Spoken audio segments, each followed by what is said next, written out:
Good morning.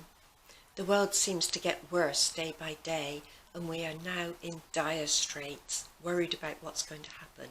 However, our God knows exactly what's going to happen, and he has put in place a plan to save us. Now, how do I know this? Well, partly it's because of what happened to Joseph centuries ago. Last time I left Joseph, he had become governor of all of Egypt for 7 years of plenty to gather grain. He was 30 years of age. He'd had to grow up quickly, having suffered 13 years of difficulties since he had been sold by his brothers into captivity. So they gathered so much grain, they gave up counting it. Now, during those 7 years of plenty, Joseph's wife, who is the daughter of a sun god priest, bears him 2 sons. And to quote Joseph, he says, "God has made me forget all my suffering and all my father's household." Now, obviously, he hadn't forgotten them completely. Then the 7 years of plenty came to an end. The 7 years of famine affected a very wide area, and it affected Jacob's family up in Palestine. Jacob sends 10 of his sons, not Benjamin, who was too precious, down to Egypt. They come before Joseph, who's the one selling the grain, and they bow down to him. Joseph recognizes them, but they don't recognize Joseph. But Joseph immediately remembers the dream that he had over 20 years previously, where his brothers were to bow down to him, and he realized that God was behind all of these events. But Joseph wants to know about his family, so he asks oblique questions about, do they still have a father? Is he alive? Do they have any other brothers? And he finds out that Benjamin is still alive and is well and healthy. He arranges a little test for these men, and he says to them, "I think you're spies. I want to know whether you're telling the truth or not. So 9 of you are going to go into prison.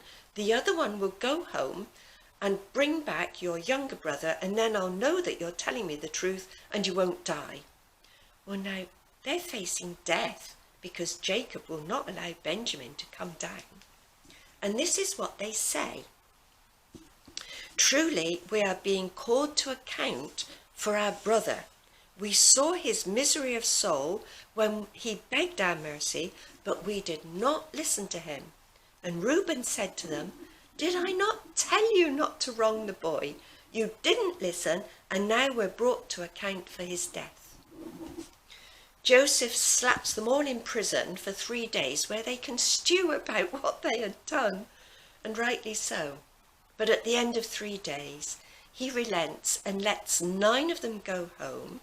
He keeps Simeon, and so the 9 brothers go home with their grain, and they eventually find out they've also got the money that they paid for the grain, so they thought. Eventually, Jacob's family eat all the grain, and they need more.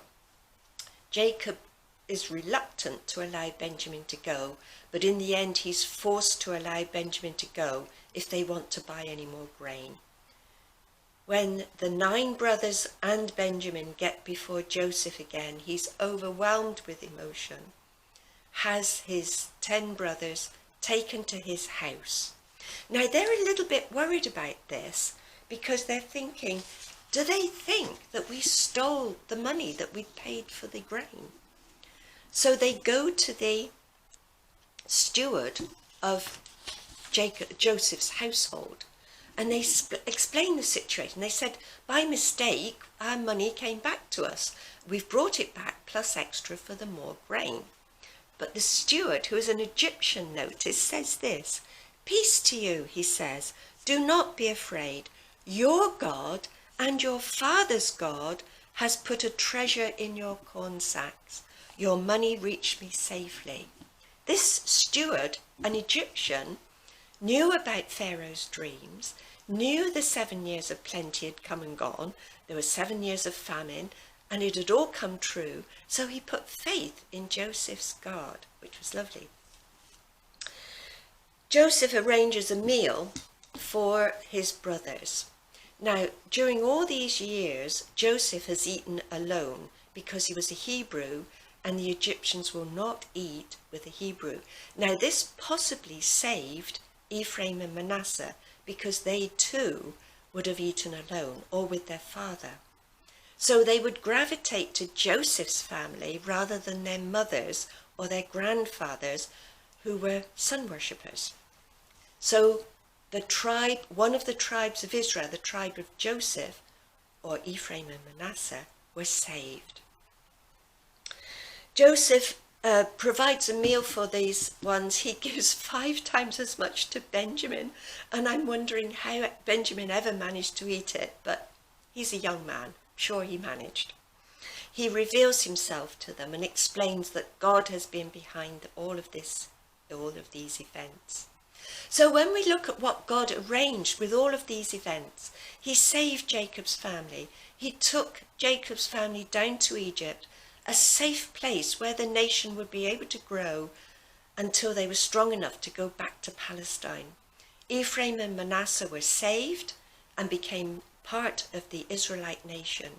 The nation grew and eventually produced the Messiah. We can be so grateful to Joseph for his continued faith in God and for not giving up. Thank you for watching, and may God be with us all in these difficult times.